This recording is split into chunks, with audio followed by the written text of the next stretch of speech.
Hello guys, আসসালামু আলাইকুম, welcome to my channel.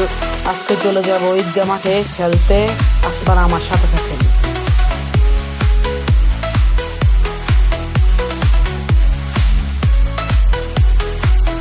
আমরা খেলতে যাচ্ছি, তখনই নিজাম বাসা থেকে বের হলো, বলল আয় চল আমিও খেলতে যাব।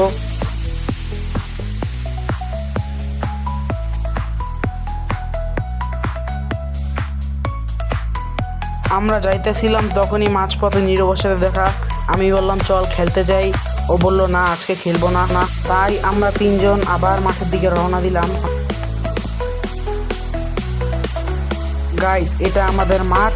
আমরা আসছিলাম ফুটবল খেলার জন্য, এসে দেখি বড় ভাইয়েরা ক্রিকেট খেলতেছে, তাই মন খারাপ করে সামনের দিকে যাইতেছিলাম।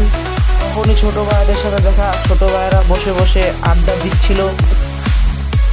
ছোট ভাইদের সাথে আড্ডা দিয়ে একটু সামনে যেতেই দেখলাম আমার বন্ধু সোহাইব মন খারাপ করে বসে আছে। তার মন খারাপের কারণ হলো সে ফুটবল খেলতে পারেনি। নিজাম বলতেছিল আজকে ফুটবল খেললে ভালো হতো। আমি দেরি না করে চলে গেলাম ঈদগাহর দিকে।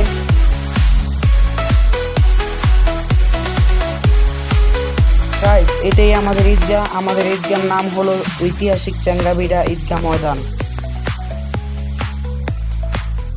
সবাই লাইক, কমেন্ট, শেয়ার, সাবস্ক্রাইব করে দিবেন। ধন্যবাদ।